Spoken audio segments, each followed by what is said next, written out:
Atos capítulo 20, a partir do verso 17.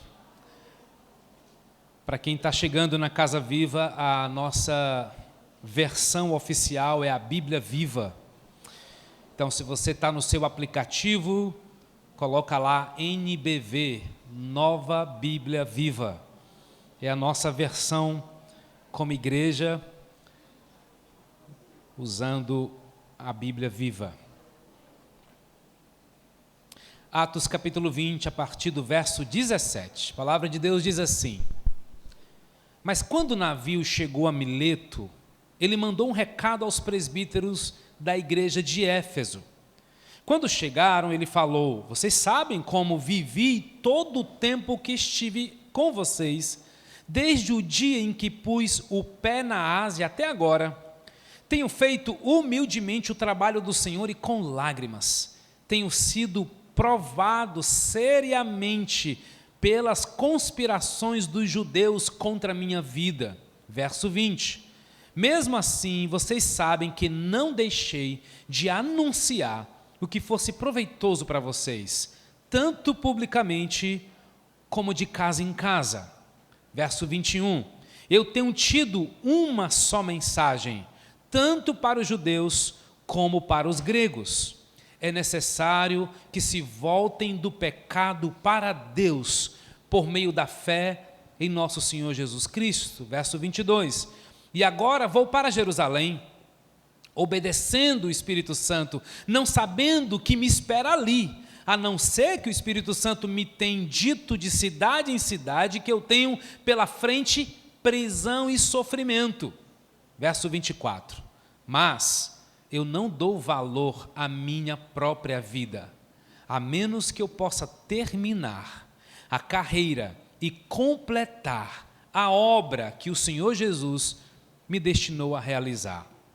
A obra de contar aos outros a boa nova da graça e do amor de Deus. Quero ler novamente o verso 24. Mas eu não dou valor à minha própria vida, a menos que eu possa terminar a carreira e completar a obra que o Senhor Jesus me destinou a realizar, a fim de contar a outros a boa nova da graça e do amor de Deus. Feche seus olhos mais uma vez. Pai, a Tua palavra é poderosa, Tua palavra é eficaz, ela é cortante, e ela é apta para discernir pensamentos e intenções do coração. A Tua palavra é poderosa, Senhor, para moldar-nos à imagem de Jesus. E agora eu declaro, Deus, no mundo espiritual, toda mente e coração cativo ao Senhor, e todo o poder da palavra de Deus tenha total profundidade nos nossos corações. Não há nada, Senhor, que nós façamos que o Senhor não possa transformar. Não há nada que erremos, não tem nenhum tropeço que cometemos que o Senhor não possa nos perdoar e nos transformar. Não há nada impossível para Ti, Senhor. Em Ti todas as coisas são possíveis. Então eu quero clamar a Ti, Espírito Santo, venha com poder nesse lugar. Venha nos dar direção, Espírito Santo. Venha nos liderar com poder e autoridade. Faz isso, Espírito Santo, eu clamo a Ti. Manifesta a Tua glória, manifesta a Tua graça, a Tua revelação nessa tarde e noite. E faço isso em nome de Jesus. Queridos irmãos, eu compartilhei com vocês no último domingo que o Senhor Jesus me deu o privilégio de, juntamente com o nosso amigo Igor, de estarmos em Belo Horizonte, em uma conferência que foi certamente muito marcante para o meu coração. A palavra conferência significa conferir, e eu fui lá conferir valores, pensamentos, práticas, e é muito poderoso. Foi muito importante o que Deus falou no meu coração ali, muitas confirmações de algo que Ele já vem fazendo ao longo do tempo, mas uma viva chama foi realmente reacendido no meu coração, e Ele faz isso sempre que a gente o busca. Eu tive que pagar para ir, eu tive que separar tempo para isso, eu tive que mobilizar pessoas para me ajudar como uma rede de apoio à minha família. Não foi fácil, foi glorioso, mas foi um preço, foi uma semente.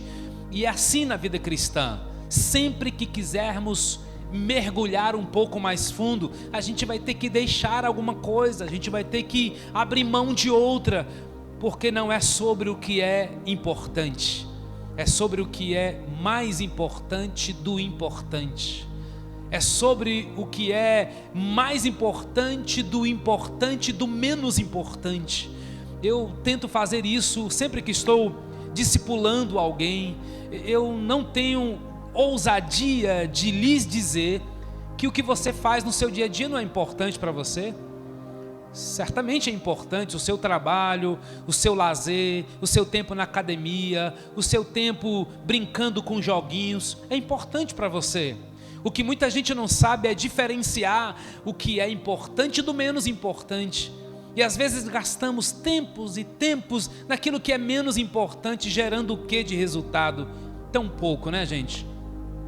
Invista na sua vida espiritual, no seu crescimento como homem, como mulher de Deus. E assim fizemos, e Deus, como sempre, faz honra, Deus faz grandes coisas.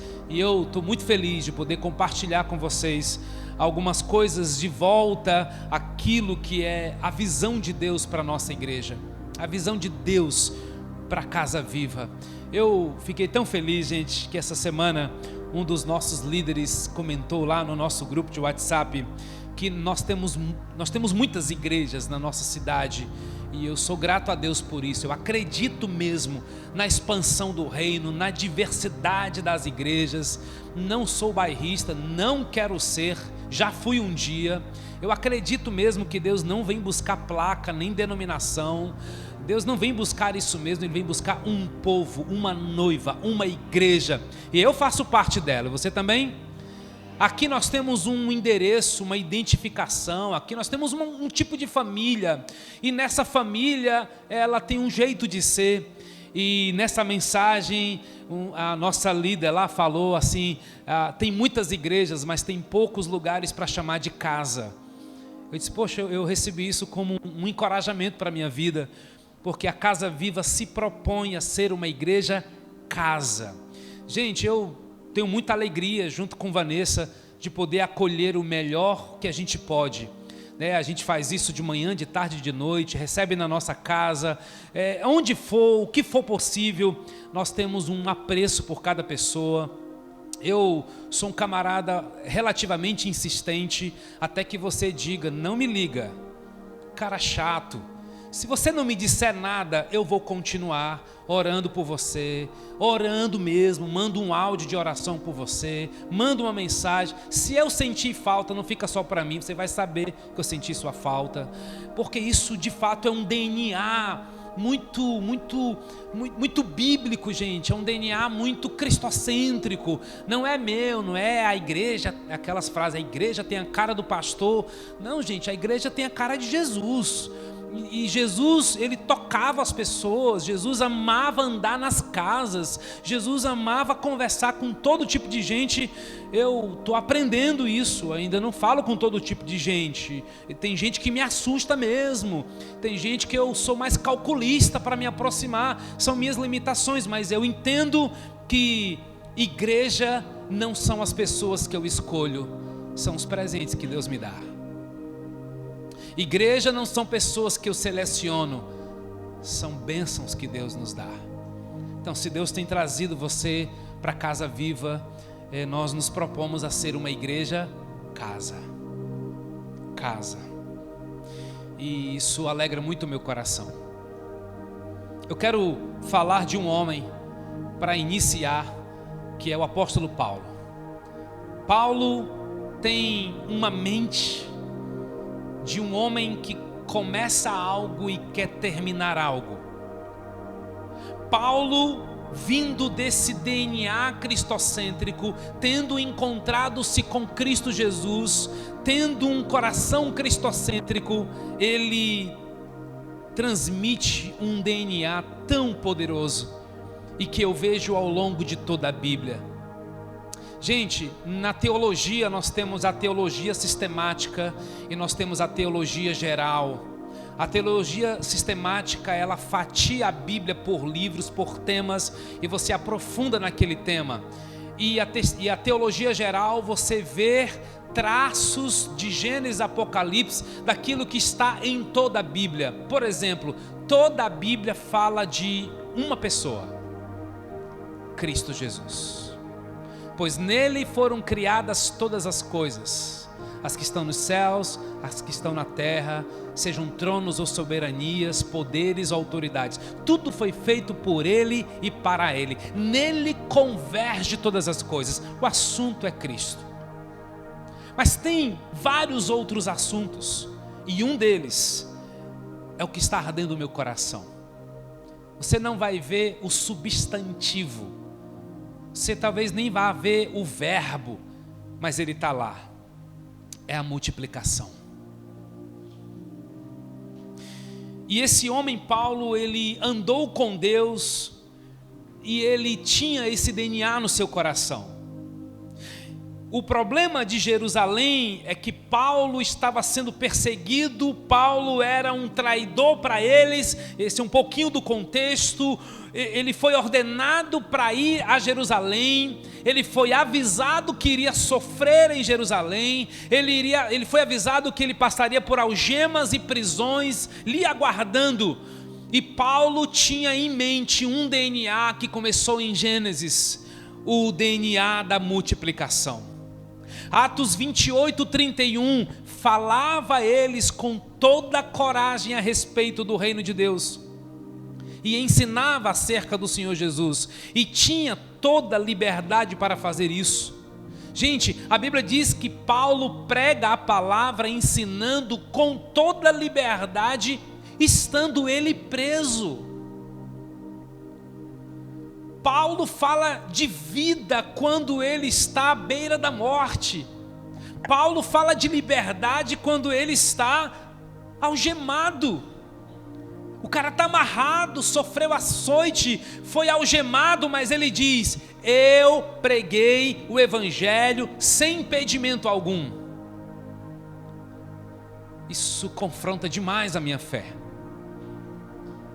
E a pergunta hoje é: você está disposto a reconsiderar alguns paradigmas da sua vida cristã? Você está disposto, você está aberto para reconsiderar algumas convicções, alguns paradigmas? Talvez a sua mentalidade é muito sistemática, porque você não consegue entender o geral, você não consegue entender a mente de Deus em toda a criação. Por exemplo, gente, comunidade. Igreja, comunidade não é uma ideia do Novo Testamento. Deus sempre pensou em comunidade. Aliás, Deus Pai, Deus Filho, Deus Espírito Santo é uma comunidade. E não é por acaso que cada vez mais as pessoas com quem nós convivemos não querem comunidades verdadeiras, profundas. Querem comunidades muito superficiais. E o inimigo de Deus, sabendo disso, é claro que ele vai criar estratégias para nos desvirtuar. E por isso isso é tão verdade. Você pode caminhar com alguém extremamente sociável, totalmente relacionável, mas ele não é bom de relacionamento. Não confunda alguém relacional com alguém relacionável. Eu conheço muita gente que é relacionável.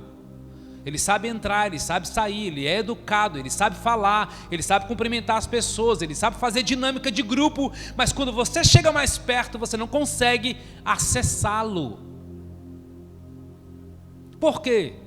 Porque existem lutas, ameaças, que nos dificultam a viver comunidade como Deus sonhou. Eu falo isso, irmãos, não só com a autoridade que me foi conferida, mas eu falo isso com credibilidade de alguém que viveu, que vive isso. Eu ganhei uma nova família na igreja, gente. Eu ganhei homens e mulheres que me inspiraram profundamente, que marcaram a minha história, gente. Eu lembro de conselhos com pastores na minha história, com mentores na minha história, que mudou radicalmente a minha forma de pensar. Por quê? Porque de alguma forma eu me permiti, vagarosamente, mas consistentemente, viver comunidade. Esse é um assunto que a teologia sistemática vai ter dificuldade de tratar, mas ele é um assunto que está de eternidade e continuará na eternidade, passa por toda a Bíblia. Muito bem, a pergunta então é: qual era o propósito de Paulo? O verso 24 para mim foi um soco no estômago. Mas eu não dou valor à minha própria vida, a menos que eu possa terminar a carreira e completar a obra que o Senhor Jesus me destinou a fazer, a obra de contar aos outros a boa nova da graça e do amor de Deus. Porque Paulo entendia que ser livre era estar preso aos propósitos de Deus. Paulo sabia que ter liberdade era estar algemado com os propósitos de Deus. A gente vê isso na vida de Adão, na vida de Noé, na vida de Abraão, na vida de Davi e na vida de Cristo. Qual realmente foi o propósito de Cristo na terra? Há quem diga que Cristo veio por amor, mas essa não foi o maior propósito de Cristo. Essa foi a razão pela qual ele veio, mas não foi o propósito pelo qual ele veio. Há quem diga que Jesus veio para dividir a história, a ser e descer. Há quem diga que Jesus ressuscitou, veio para ressuscitar mortos. Há quem diga que Jesus veio só para curar os doentes, ou saciar a fome daqueles que estavam sedentos, com fome. Mas eu lhes informo, ainda não foi o propósito pela qual Cristo veio ao mundo. Para que Cristo veio ao mundo, gente? O texto é João 17. Já preguei nessa igreja sobre isso e certamente passarei por esta ministração de tempos em tempos, porque ela é tão crucial, gente, para a nossa essência como igreja. Quando Cristo estava nos seus últimos momentos de vida, ele teve uma sequência de fatos muito marcantes. Começa em João 13, termina em João 17. E eu gosto de dizer, quando alguém está nos seus últimos momentos de vida, é muito bom prestar atenção no que ela tem a nos dizer, porque certamente é algo muito valioso. Eu não sei se você teve a experiência de ver alguém partindo nos seus braços, mas se você viveu essa experiência, eu tenho certeza que você não esquece do olhar, do suspiro. E se essa pessoa lhe disse alguma coisa, você nunca mais vai esquecer. Essa é a ideia. O que Jesus disse nas 2 últimas horas antes dele ir para a cruz? Sabe que ele disse muita coisa? Se você tiver curiosidade, leia com essa perspectiva. João 13, 14, 15, 16 e 17. Não vou falar de todos os capítulos, vou me ater ao verso 4 do capítulo 17 de João. Diz assim: eu te glorifiquei na terra, completando a obra que me deste para fazer. Eu te glorifiquei na terra, completando a obra que me deste para fazer. Gente, essa palavra é tão poderosa, porque nós estamos na geração que começa e não termina. Nós estamos rodeados por pessoas que pouco nos inspira sobre começar algo e terminar. É por isso que a gente faz festa, gente, quando alguém se forma. É por isso que as universidades preparam aquela formatura, né, para valer, porque de fato foram 4 anos, 5 anos, 6 anos de estudo para uma formação. É por isso que a gente celebra quando a gente termina alguma coisa. Você já pensou se você está completando a carreira que Deus te deu? Ou você acha que você entregou a sua vida a Jesus apenas para mudar a sua eternidade. Antes eu ia para o inferno, agora eu estou indo para o céu. Está tudo bem, glória a Deus, uma maravilha. Se minha família for, ótimo. Se não for... Será que você está entendendo que tem uma obra muito maior? E que obra foi essa que Jesus fez? Que obra foi essa que Ele completou? Porque afinal de contas, Ele ressuscitou sim, Lázaro, mas Ele não ressuscitou todos os mortos da sua época. E se Ele não ressuscitou todos os mortos da sua época, então Ele não completou a obra da ressurreição enquanto esteve na terra. Ele multiplicou pães e peixes para os famintos. Isso foi um grande milagre, mas Ele não ficou todos os dias alimentando multidões. Então Ele não foi o cara que terminou o problema da pobreza nessa nação, ou no seu estado, na sua cidade. Sim, Ele abraçou e conversou com a prostituta, com as mulheres, mas Ele não estava todo dia andando de mão dadas com elas. O que foi então que Ele fez para o texto dizer: e eu te glorifiquei na terra, completando? Essa palavra é muito forte, é consumando, é sendo fiel até o fim.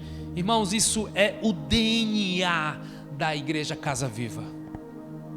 O meu grande sonho é que todos vocês entendam isso, assim, de uma forma muito poderosa e muito temente a Deus.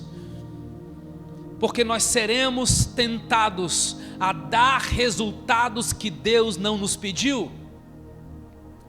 Nós seremos tentados a celebrar a multiplicação de coisas que aconteceram, que não é exatamente isso que é completar a obra. Isso faz parte do processo. E eu lhes arrisco dizer o que Jesus completou: Ele multiplicou-se em outros discípulos. Gente, não há nada mais poderoso que Jesus completou enquanto esteve na terra do que passar tempo com Pedro, Tiago, João, Tomé, Judas. Essa galera era a turma top, próxima de Jesus, comendo junto, viajando junto, pregando junto, resolvendo problemas junto. Jesus multiplicou-se em outros discípulos. E eu já lanço essa pergunta para você: você está fazendo discípulos? E se você está fazendo discípulo, ele está mais parecido com Jesus ou está mais parecido com você? Porque é bem verdade que eles devem ser meus imitadores, como eu sou de Cristo. Mas tem gente que para aqui, ó. O cara começa a me imitar, mas ele não imita Cristo. Só que eu sou limitado, eu sou falho. Ele precisa encontrar Cristo. É tão verdade, irmãos, que Cristo veio fazer isso, que todo o capítulo de João 17 tem várias descrições do que Ele fez com seus discípulos. Por exemplo, Ele revelou tudo do Pai aos seus, no verso 6 do capítulo 17. Ele transmitiu toda a verdade aos seus discípulos. Ei, tem coisas que Deus só revela aos seus discípulos. Deus não revela seus segredos com quem não tem compromisso de levar adiante aquilo que Ele entregou. Ele intercedeu pelos seus discípulos para que eles fossem protegidos do maligno e santificados pela palavra. Versos 9, 15 e 17, ou seja, gente, Ele discipulou a vida de 12 discípulos, homens simples, homens iletrados, homens incompletos, homens imperfeitos. Ele investiu na vida de homens. Você está fazendo discípulos? Outra pergunta: quem está discipulando você? Porque, gente, para ser igreja que frequenta culto, tem muita igreja muito melhor do que a Casa Viva, eu não tenho dúvida disso. Igreja para mim jamais será só isso aqui, jamais. E no dia que for, pode ter certeza, esse pastor vai tomar alguma decisão muito maluca. Igreja para mim é o que acontece de segunda a sábado. Gente, aí eu fico na intercessão, fico só vendo os movimentos. Cara, tem movimento na casa, tem alguém sentando à mesa para tomar café com alguém, tem alguém servindo alguém na sua necessidade, tem uma galera que está se juntando para viajar, tem gente que está ajudando o irmão que está com necessidade, tem muita coisa acontecendo na semana. Isso é a igreja que eu sonho. Igreja não é um lugar que eu vou. Por isso vocês nunca vão me dizer, nunca vão me ouvir dizer, e se for é puro equívoco: pastor, você está na igreja? Estou no prédio da igreja. Você não vem para a igreja, você vem para o prédio da igreja. Porque lá na minha casa, a gente, quando tem uma célula, quando tem um GD, pense numa igreja massa. Quando você se reúne na sua célula, lá no seu bairro, no centro, na aldeota, no Parque Dois Irmãos, cidade dos funcionários, a igreja está lá, isso é poderoso. Sabe o que Cristo fez? Ele dedicou-se a investir na vida de 12 homens. Você está investindo em alguém? João 17, Jesus poderia ter chegado para o Pai e orado assim: Pai, lembra-te de quantos cestos sobraram no dia da multiplicação. Porque Jesus em João 17 está prestando contas, está certo?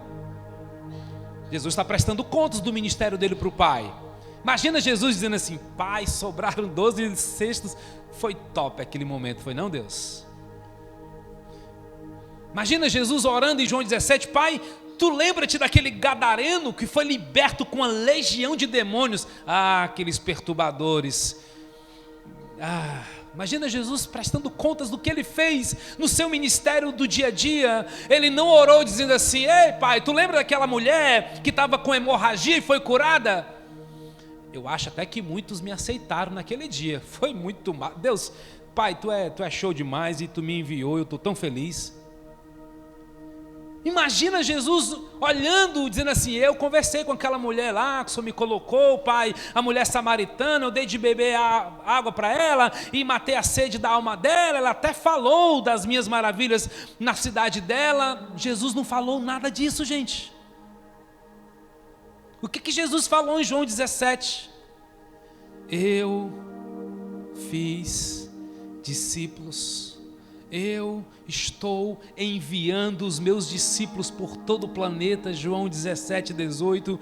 Ele orou por mim e por você. Eu oro por aqueles que crerão em mim. Eu revelei toda a minha verdade a eles. Era uma conversa de alma, gente. Era uma conversa relacional. Jesus aqui responde a pergunta mais importante no campo divino: para quê?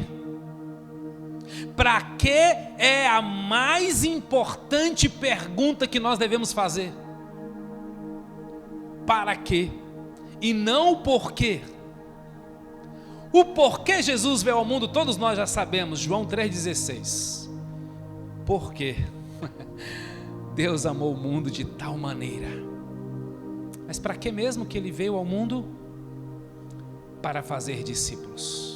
Para que mesmo que ele veio ao mundo? Respondo para mim: para fazer discípulos. Mais uma vez, para que mesmo que ele veio ao mundo? Para fazer discípulos. O para que fala de finalidade, gente. Ele veio gerar 12 homens com a capacidade de se multiplicar em outros 12, que se tornariam 24, e depois 48, depois 96, 192, 384, 768, 1536. Eles foram se multiplicando e foram se multiplicando. Em 300 anos, os 12 discípulos já haviam se multiplicado em 15 gerações. E já eram mais de 300 mil novos discípulos. Era muita gente, era muita gente. Amados, Deus nos deu um para quê como igreja? Ele nos deu uma visão: ser uma casa viva, cativante e que faz discípulos por meio das células. Eu tenho entendido isso, sabe, irmãos? Eu tenho entendido que a minha missão não é ser músico. Eu tenho entendido que minha missão não é ser corredor, um atleta.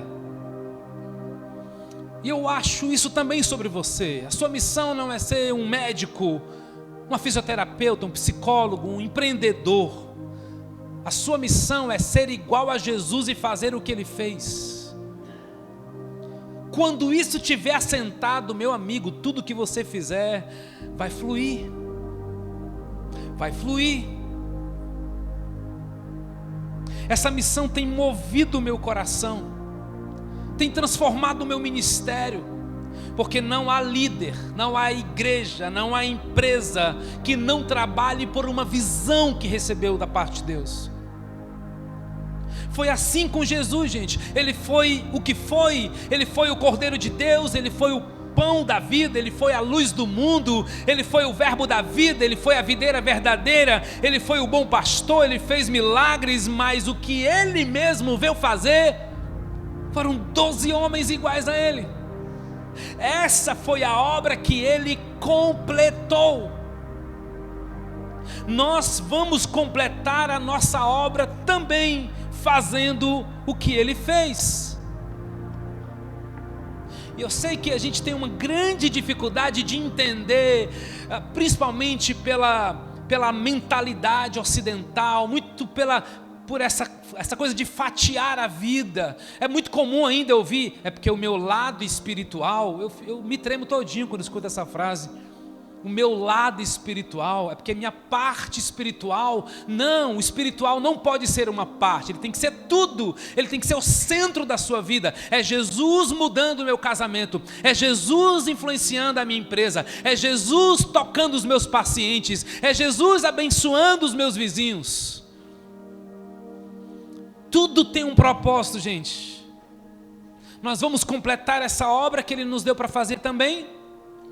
Até onde nós estamos dispostos a ir? Quem está decidido a sacrificar-se por uma visão que foi iniciada por Jesus? Ou nós estamos parando? Ou estamos cansados? E por que nós nos cansamos? Por causa das nossas muitas ocupações, por causa do nosso tempo espremido, ou por causa do nosso egoísmo. O mundo, o diabo e a carne, eles conspiram contra nós mesmos, pessoal. O secularismo, o pluralismo, todos os ismos dessa geração que tanto nos atrai, é para nos tirar da nossa missão, do nosso foco, o foco da nossa vida, da nossa liderança, é completar essa missão que Ele começou. Façam discípulos de todas as nações. Deus se importa com a qualidade, Deus se importa com a quantidade.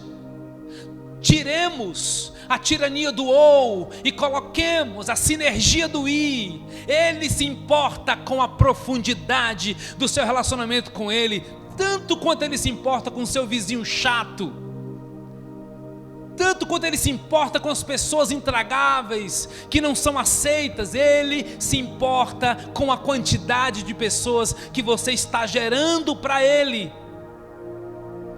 Porque se nós fomos alcançados pelo seu amor, esse combustível é para amar, mas não é para amar, para a gente ser aceito, para a gente ser cara legal, é para a gente amar e tornar as pessoas à imagem de Jesus. Então fica tranquilo, você será rejeitado, mas seja rejeitado pelo para quê certo, pelo amor de Deus.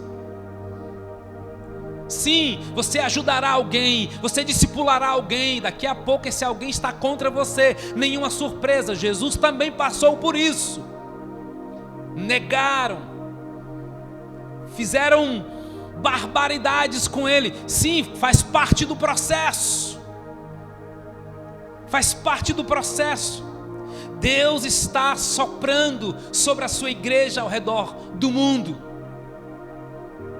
Deus está soprando um mover do amor que nos leva a cuidar, a discipular as pessoas. E tudo isso, irmãos, começa com uma atitude. E eu espero ser conclusivo com isso.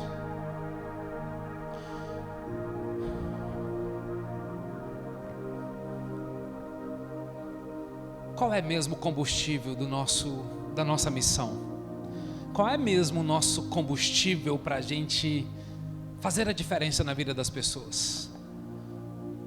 Porque racionalmente, talvez você já entenda isso que eu estou te falando aqui, mas espiritualmente você ainda não entendeu o peso que isso significa. A palavra que Deus tem reavivado no meu coração é a palavra compaixão. E o cenário que eu vejo isso é Marcos capítulo 6, é Mateus capítulo 14, quando Jesus olha para as multidões como ovelhas sem pastor. Uma das palavras proféticas que eu recebi para liderar a igreja Casa Viva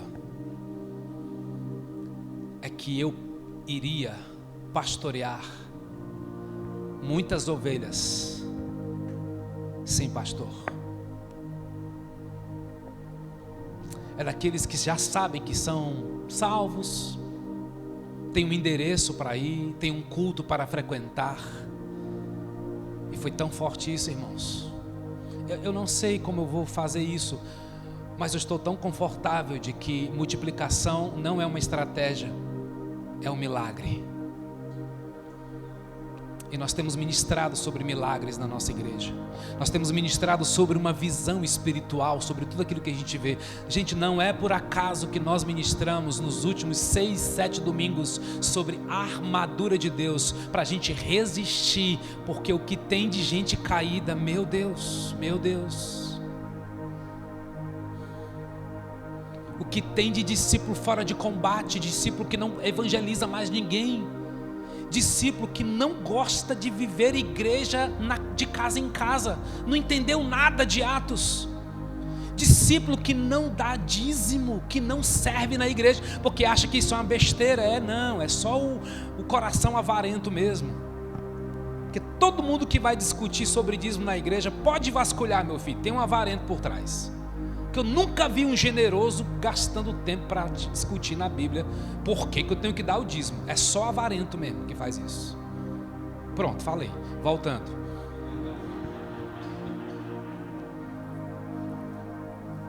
Será que você está entendendo que existe um mover de Deus no coração da gente, que é a compaixão? Aí você me diz: ah, pastor, eu queria tanto ter compaixão. Como é que faz para ter? Eu não sei responder essa pergunta objetivamente, mas eu sei te contar uma história bíblica para você começar a ficar atento. Mateus 14, 14. E vendo as multidões, curou seus doentes. E vendo as multidões, teve compaixão deles e curou os seus doentes. Aí você diz assim: mas pastor, eu é que estou doente, não posso ajudar ninguém. Não, querido, isso é uma mente um pouco humanista, sabe? Aliás, tem muita gente que não quer ouvir gente mais perfeita. Gente, tem uma galera aí nesse mundão que não quer ouvir gente perfeita, ele quer ouvir gente imperfeita. Bem-vindo, seja você, meu amigo, vulnerável. O que você não pode é andar como um caído. Você está andando, meu amigo, tem hora que o capacete está frouxo e você leva uma seta, e aí você tem que ir lá na autoridade de Jesus, arranca a seta e coloca o capacete de novo e segue. Porque ser discípulo de Jesus não é ser perfeito, é não parar, cara. É não se acomodar com a sua vidinha de oração de 5 minutos. É você não se acomodar com esse negócio. Ah, já tá demais o quê? Entrega a sua vida a Ele. Deus te colocou em ambientes, com pessoas, com situações, para você fazer a diferença. Orlando, como é que começa a compaixão? E vendo as multidões. Pare de olhar para um bando de intrusos. Para de olhar para as pessoas e taxá-los como ladrões, corruptos, essa galera não presta. Isso não é linguajar de discípulo de Jesus, porque todas as pessoas são discípulos em potencial. Todos podem ser profundamente transformados. E naquela visão de Apocalipse, onde estará uma grande multidão diante do Pai, meu Deus, eu quero levar dezenas e centenas e milhares de pessoas comigo para este dia. Então eu estou começando a orar mais. Eu observei que o meu nível de compaixão tinha dado uma baixada, sabe, gente? E Deus me fez lembrar de histórias vividas alguns anos atrás, histórias vividas da minha própria família. Aliás, essa palavra compaixão, ela nasceu de uma forma tão forte quando durante um ano consecutivo eu visitei um dos meus irmãos que foi preso, que cometeu um homicídio. E naquele ano, a família toda esmagada emocionalmente, arrasada, todo mundo sofrendo. O novo convertido lá, sei lá o que eu era, mas eu amava Jesus e fui lá visitar meu irmão. E foi lá na cadeia que eu comecei a ter amor pelas pessoas.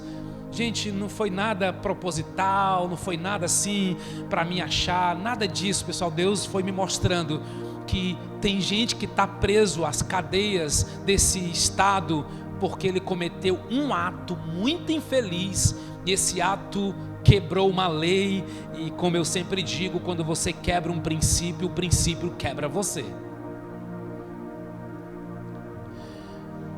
E tantos deles eram homens tão arrependidos, e já estava lá 5 anos, 10 anos, 15 anos preso. E gente, o comportamento completamente transformado lá dentro, uma história de tanta mudança, tendo a esposa, os filhos visitando. O cara está completamente diferente, mas ele quebrou uma lei, vai ter que pagar, vai ter que cumprir os anos. E o meu irmão foi assim, pegou pena máxima.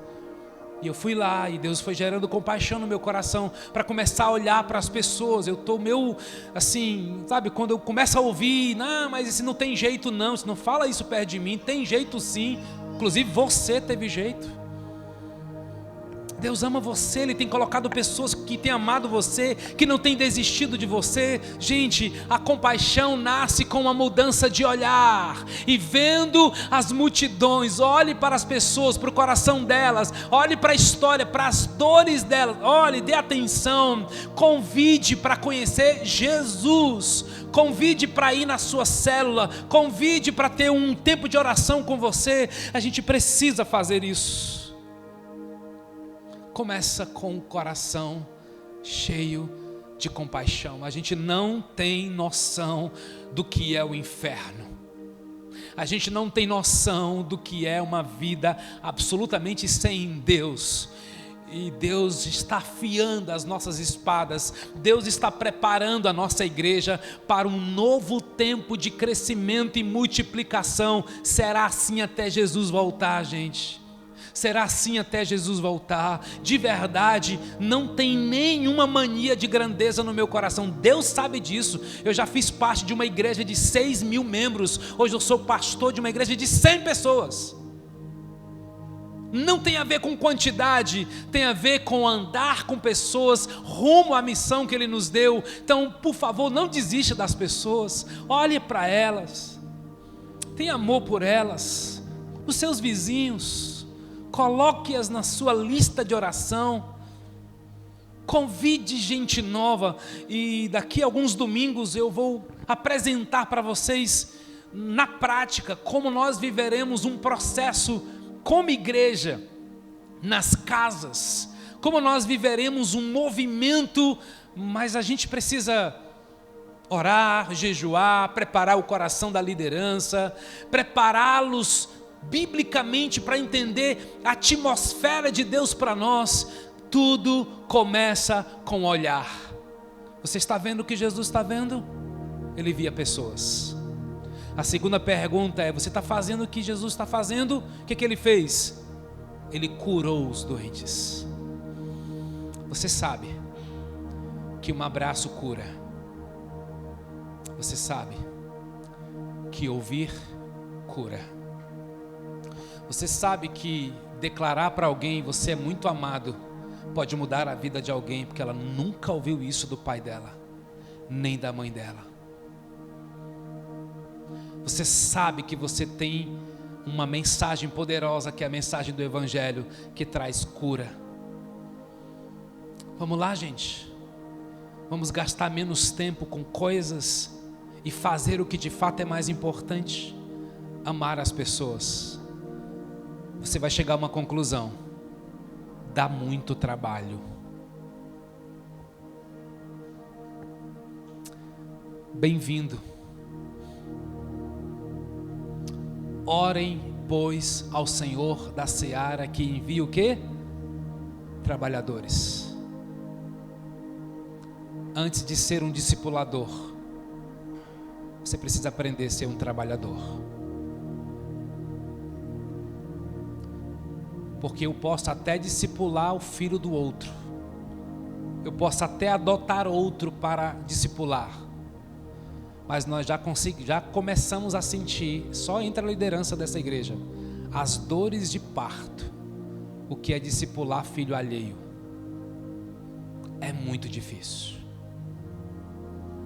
Esse filho tem que ser muito ensinável, muito humilde. Isso não vai mais acontecer dessa forma. A gente tem que cuidar daqueles que a gente gera.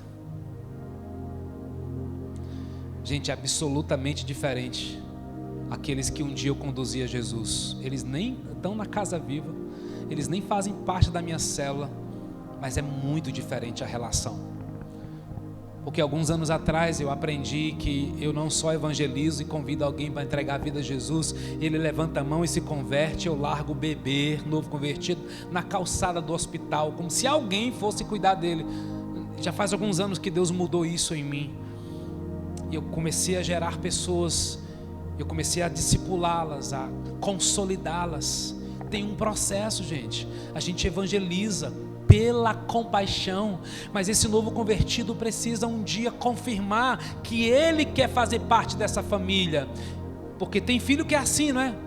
Tem filho, quando chega a uma determinada idade, ele não quer ir embora, ele não quer ser mais daquela família. Ele nunca vai deixar de ser seu filho, mas ele não mora mais na sua casa. Possivelmente falhou no processo de consolidar, de amar, de entregar toda a nutrição bíblica, toda a direção. O que é uma das coisas que é mais exigida de um pastor hoje? Serenidade para ajudar as ovelhas a tomarem decisões. Gente, para a glória de Deus, eu faço isso muito todos os dias. Pastor, estou com uma dúvida, meu coração está sentindo isso, mas o meu bolso diz aquilo, e a minha mulher diz aquilo outro. Como é que faz essa combinação toda?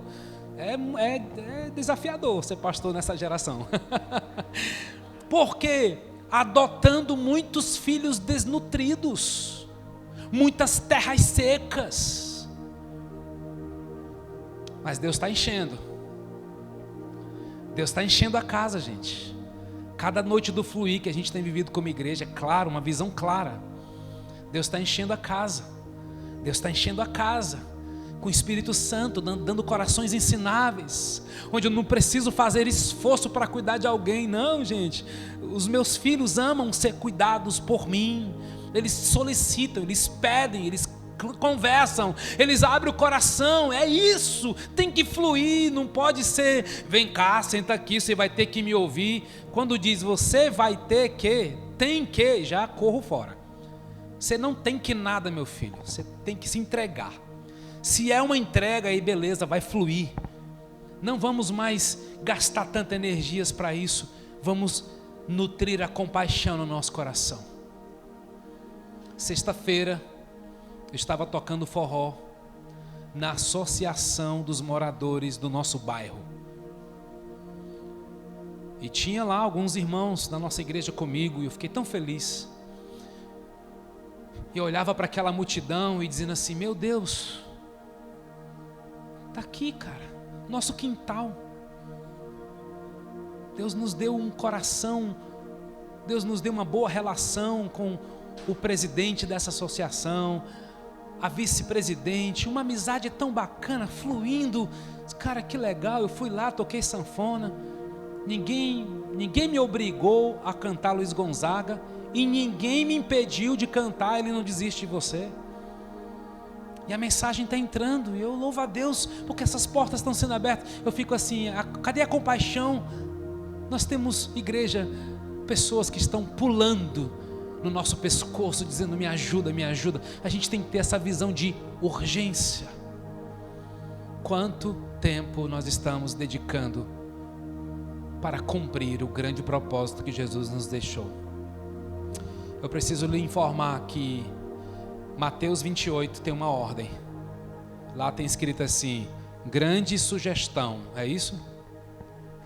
Portanto, vão e façam discípulos.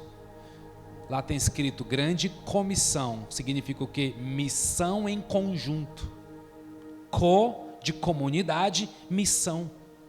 Nós temos uma missão em conjunto, pessoal, porque ganhar pessoas para Jesus juntos fica mais leve, fica mais fácil, fica mais animador, fica mais encorajador.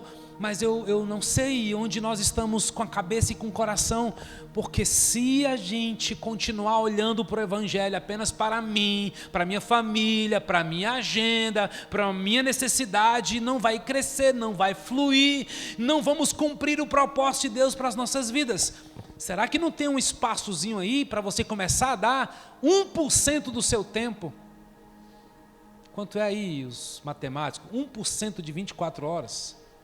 Para você pensar em alguém que você precisa orar por ele, fazer uma visita, fazer uma ligação, assim, cara, estou sentindo sua falta, cadê você? Vamos lá, vamos ler a Bíblia junto, cara, vamos buscar Deus, vamos lá na minha célula, porque a minha célula é bom demais, é show, é maravilhoso, vamos lá você vai aprender, vai ser encorajado, seu problema vai ser nosso e o nosso vai ser seu, e tem hora que os nossos é maior do que o teu, e o teu é maior do que o nosso, e a gente está junto, olhando para Cristo. Será que é possível você começar a separar tempo para ter compaixão?